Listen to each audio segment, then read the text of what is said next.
Que si avui has vingut és, com sempre, per Clar. fer secció. Clar, Avui no, què? no, jo no vinc gratis. no com jo. Avui què?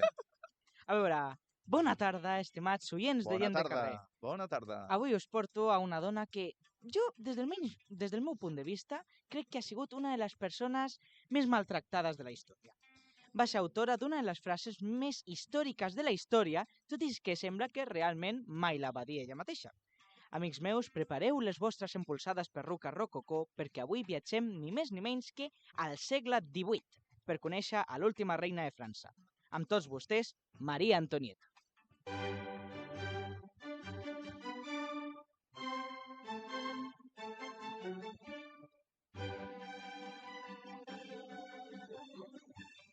Ens trobem al Palau Imperial de Hofburg, a Viena, Àustria, el 2 de novembre del 1755. L'emperador del Sacre Imperi Romà Germànic, Francesc I, i l'arxiduquessa d'Àustria, reina d'Hongria i reina de Bohèmia, Maria Teresa I, acaben de tenir una filla a qui anomenaran A veure, Maria a veure. Antònia Josefa Johanna von Habsburg-Lothringen. Mare de Déu, tu.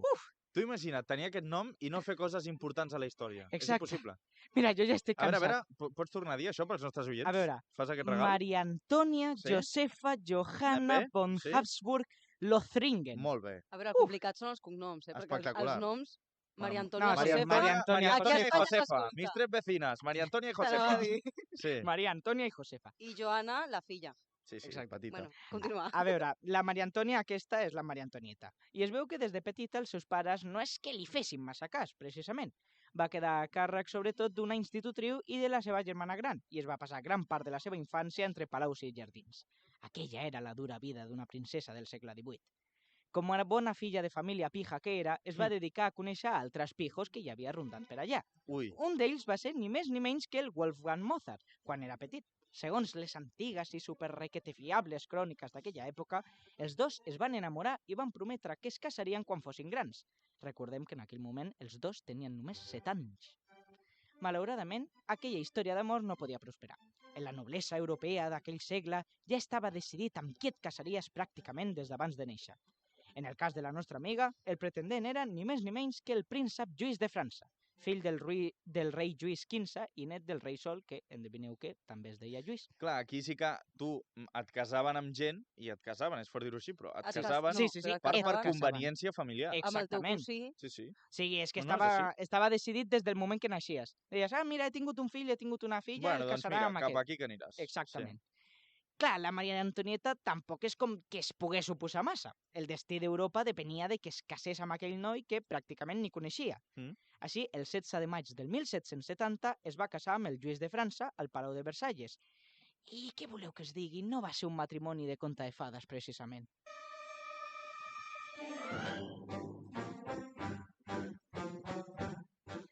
Resulta que el mateix dia de la boda, la nostra amiga Maria Antonieta ja va ser protagonista d'un escàndol tremebund. I sí, tremebund és una paraula que em vaig inventar mentre escrivia el guió. Mira, l'altre dia ens explicava l'Albert que era boca xancla, farlopa, no sé què més, que estava ja admès, dic, com una paraula, doncs, mira, tremebund, sumem una més. Tremebund. Aquell dia a la boda hi havia les princeses de Lorena. Aquestes senyores eren unes parents llunyanes de la Maria que vivien per allà a la cort de Versalles. I clar, com eren parents, doncs van voler ballar amb la futura reina. Evidentment, clar. Però què passa? Que segons el protocol de la reialesa francesa, les primeres en ballar amb la nostra protagonista havien de ser les grans dames i duquesses de França. M'aneu seguint, no? Bueno, clar. És una cosa gravíssima, Sí. vaja. La Maria Antonieta acabava d'arribar i ja estava provocant follon. Ah, i una cosa que se m'ha oblidat dir. Uns quants focs artificials que van cremar pel dia de la boda van carregar-se 132 persones. Però allò va ser secundari comparat amb lo dels balls.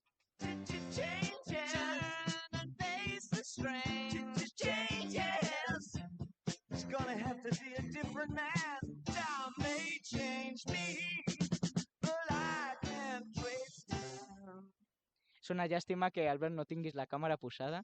Estava ja ballant amb el Bowie. Ai, no l'he vist, eh? No A l'has veure, vist? ho pots repetir, Albert, perquè això és una cosa que no em vull perdre. és radiofònic. Ah, bueno. Clar, ara que era a França, la nostra amiga s'havia d'acostumar a viure al país dels gals, amb tot el que allò implica. La cort de Versalles era la cosa més pija i rococó que us podeu imaginar. Penseu que és com si fos gent de Pedralbes o de Matadepera, qui ens escolti des del Vallès Occidental m'entendrà, però multiplicat per 1000. Palaus amb decoracions daurades i bastant horteres. Cerimònies requete fastuoses per quan s'aixecaven. Requete fastuoses, també una nova Sí, paraula que me l'he incorporem. inventat, sí. Cerimònies majestuoses per quan dinaven i cerimònies requete fastuoses i també majestuoses per quan s'anaven a dormir. Tot molt tranquil i simple. I si a això li sumes que el seu marit no li feia ni cas, doncs ja ho tens tot. En quin sentit ho tens tot? Ara Que m'ho tens el explicaràs, pack no? complet, vull dir. Ja. I és que resulta que el Lluís pràcticament que la evita. Està amb ella per dormir i poc més. No és que el futur rei tingui una aventura o una cosa així, sinó que, bé, és un nen encara. Sí, sí. Li interessen altres coses Exacte. a la vida. És un nen de 16 anys que sembla que està més interessat en el seu hobby preferit que en ser rei. I quin era aquest hobby? A veure. Fer de serraller. Sembla que la crisi dels 40 li va arribar abans dels 20. Bueno, pobre abans noi. es creixia molt ràpid, abans. Sí, sí, clar. vaja, si es creixia Clar, ràpid. t'anava a dir, amb 16 anys aquesta gent ja estava casada, ja vivia a un palau, o sigui, és com si ara tingués 45, que tens Clar. com l'opció a comprar una casa, no?, amb 45. Clar, i com tampoc existien les Harley, no es podia comprar una Harley, va decidir Allà està fer Lluís. justament aquell. Gràcies, Albert. Però clar, el s'agradi o no, el 10 de maig del 1774, el Lluís, que a partir d'ara serà Lluís XVI, i la nostra amiga Maria Antonieta són coronats reis. I aquí és on la cosa es comença a desmadrar.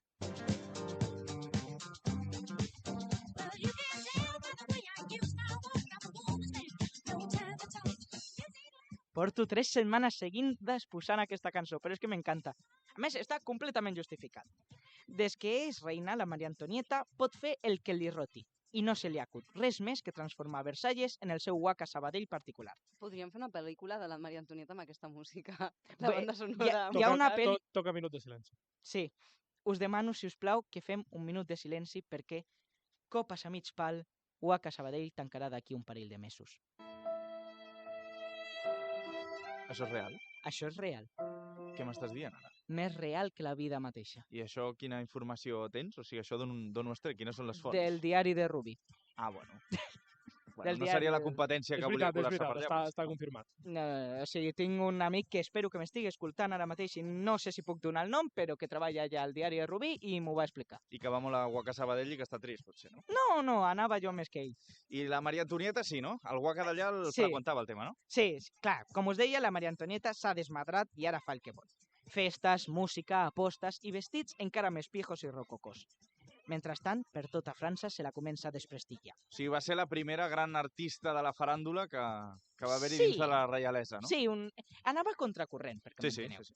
Els seus detractors comencen a anunciar per totes bandes que la reina estrangera, que així és com l'anomenaven, estava tenint aventures i enganyant el rei amb Ui. altres homes i també dones. Ui, ui, ui, ui, ui. Evidentment, tot era mentira, però tampoc semblava que a la nostra amiga Maria li importés massa tot aquell hate que li tiraven. El 1778, la Maria va donar llum a la seva primera filla i el 1781 al seu fill que, oh sorpresa, li van dir també Lluís. Amb els anys encara arribaria a tenir un parell de fills més. Des que és mare, sembla que la nostra amiga comença a tenir una vida més o menys normal. Bé, tot lo normal que pot ser la vida d'una princesa de França nascuda a Àustria i rodillada de haters.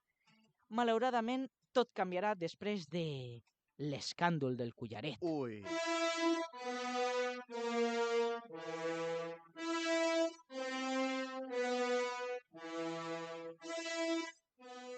Juliol del 1785, la Maria Antonieta rep un misteriós paquet a la porta de casa seva. Qui és vostè? Paquet d'Amazon, majestat. Però si jo no he demanat cap paquet d'Amazon. Doncs paquet del Shein, majestat. Però si el Shein no existeix encara. Ni l'Amazon tampoc, agafi el paquet. S'ha emprenyat, eh? S'ha emprenyat. Senyor de l'Amazon s'ha emprenyat bastant, eh? Estic segur de que la conversa va ser exactament així, però en francès. No tinc proves, però tampoc dubtes. Podries posar-li accent francès. Mira, jo no sé posar l'accent francès. sí. Ah, dóna-li, dóna-li. A veure, Imara, com seria aquesta conversa? Qui és vostè? Paquet d'Amazon, majestat. Però si jo no he demanat cap paquet d'Amazon. Doncs paquet del Shein, majestat. Però si el senyor no existeix encara. Ni l'Amazon tampoc, agafi el paquet! Bueno, voleu que truquem a Embrutats Teatre perquè us emportin allà a fer unes classes? Perquè, bueno, potser aniria sent A veure, necessari, no? no som tan mals Bueno, actors. no sou tan dolents, no. A veure, sí, com sigui, resulta que un joier anomenat Bomer va reclamar a la reina 1,5 milions de lliures per Ui. un collaret que li havia encarregat. Però la cosa és que la Maria no havia encarregat res de res i li va dir que ho pagués sa sogra. Tot va anar escalant i al final els jutges van dir que els havien estafat a tots dos i que, per tant, ningú tenia la culpa. Aquesta tonteria tan grossa que acabeu de sentir va ser un dels escàndols que més van desprestigiar la nostra amiga. Es veu que, malgrat que era innocent, la gent del poble es va enfadar amb ella. Era una cosa així com és possible que la reina es gasti tantíssima pasta en això mentre nosaltres ens estem morint de gana i que a sobre es posi a regatejar com si això fos el precio de la història. M'aneu seguint, no? Bueno, clar, Sí, no? Més o ja menys? veig per on vaig. Sí, no? Vaja, amb el que us heu de quedar és amb que la gent estava cada cop més emprenyada. Amb la Maria Antonieta, però també amb les reiales en general. Era qüestió de temps que esclatés la revolució.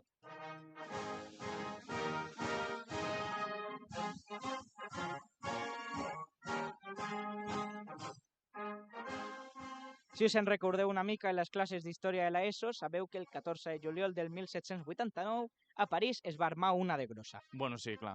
Aquell dia, milers de francesos van cridar tots alhora «Sacre Bleu!», o sigui, Sagrat Blau, i van cremar la presó de la Bastilla. La Revolució Francesa acabava de començar. Sembla ser que, enmig de tot això, un grup de gent es va apropar al Palau de Versalles per dir-li a la Maria Antonieta, amb paraules suaus i delicades, que s'estaven morint de gana i que no tenien ni pan per menjar. I què creieu que els va contestar ella? Doncs sembla que no va ser el que esteu pensant.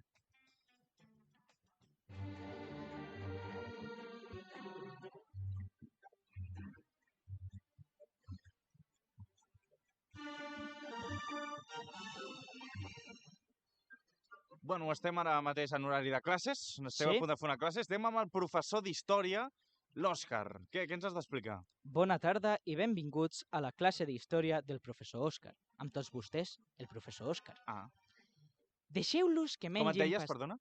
Professor Òscar. Ah, professor, d'acord. Òscar, Sí? podem repetir l'examen, sisplau? És que he suspès. No hi ha cap examen. A veure, Digues atenta, Mira, Aimara, per sí. favor, un moment. A veure, mira. Deixeu-los que mengin pastís és potser la frase més famosa atribuïda a la Maria Antonieta. Cert.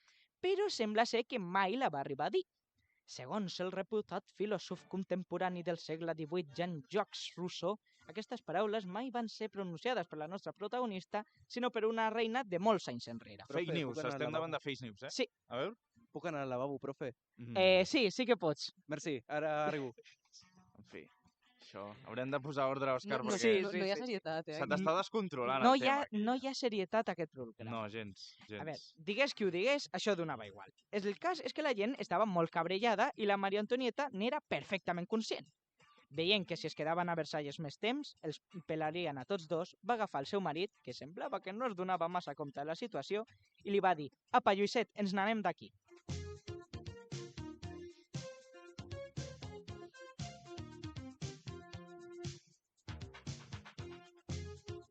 Quin era el pla, Òscar, llavors? Era un pla molt fàcil.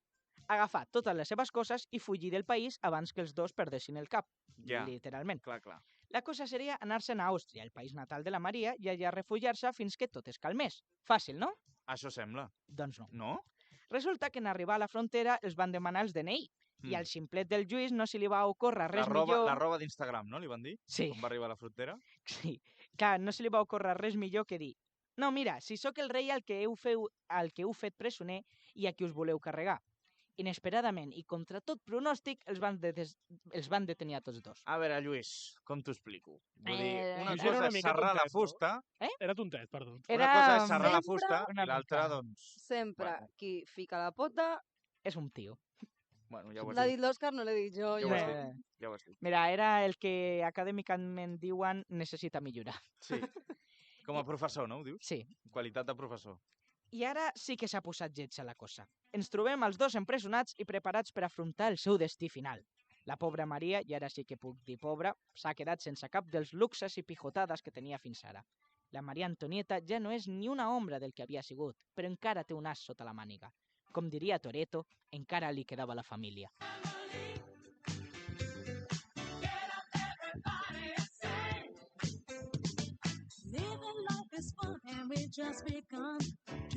I va començar llavors a moure fils, no? Sí. Resulta que, mentre estava ficada a la presó, va enviar una carta al seu germà, que era el rei d'Àustria, perquè li donés un cop de mà. Dit i fet, pocs dies després, un grup de nobles de Prússia i Àustria van signar un tractat on deien que si li passava alguna cosa a la Maria Antonieta o al marit, al Lluís, envairien França. Malgrat tot, no va servir per res. El 21 de gener del 1793, el Lluís XVI de França va ser executat a la guillotina. Ui. La seva mort deixa la nostra amiga profundament afectada i, des d'aquell moment, no aixecarà el cap. Saps qui tampoc aixecarà el cap? Qui? Ni... Clar. Senyor Lluís, em sembla que... Però una Sí, cosa, no, s'estimaven poca. o no s'estimaven? No s'estimaven, A no? veure, estava afectada per una banda perquè... El roce hace el cariño. Clar, li Bueno, hauria agafat ja. una mica de carinyo i sobretot perquè, bé, a ella, doncs, li pelarien també, Bueno, més clar. que res. Bueno, i que sí que és veritat que, clar, ja no tornarien a de la tarra d'aquella manera, potser, no? No, sí, en això sí que guanyava. Sí, una mica més d'intel·ligència, però clar. Nah, però malgrat tot li van fer un judici de pressa i corrents on pràcticament li van donar la benvinguda dient-li que passi la culpable. Si amb el seu marit s'havia intentat que tot fos una mica cerimoniós, ja sabeu, una mica de luxe, una mica de tambors, tot això, amb ella no va ser pas així. La gent seguia cabrellada i la van tractar el pitjor que van poder. Van obligar el seu fill a que declarés en contra d'ella i, finalment, i per sorpresa d'absolutament ningú, la van condemnar a mort. Va ser executada de la mateixa manera que el seu marit el 16 d'octubre del 1793. Tenia 37 anys. Maria Antonieta, l'última reina de França. Repudiada i odiada per un munt de gent, però també estimada per un munt més. Sí que és cert que va malbaratar un munt de calés mentre la gent es moria de gana i que era una pija excèntrica, però potser no es mereixia tant de hate. Tu creus que no, eh? No, a veure, la gent l'odiava per egoista i la cort l'odiava per ser estrangera. Al final... L'odiava a tothom una mica, no? Sí. Ni els seus l'agafaven com a seva perquè era massa diferent, ni, òbviament, la gent que ho Ni, estava passant òbviament. malament, doncs clar, tu Clar. veus que hi ha algú allà llançant els bitllets com pot, doncs evidentment Clar. t'emprenyaràs. Al final mai va encaixar en una vida que li van imposar des del moment d'abans de néixer. Una història tràgica que, malgrat tot, va tenir un costat positiu anys més tard. El 1974, Queen, el segon millor grup musical del planeta, els primers són els Beatles, clar, li va dedicar un temàs. I amb això tanco la secció. Senyores i senyors, amb tots vostès, Killer Queen, interpretada per Queen. She keeps a Moet Chandon in a pretty cabinet. Every cake, she says, just like Marie Antoinette. Building a remedy for Khrushchev and Kennedy at any time.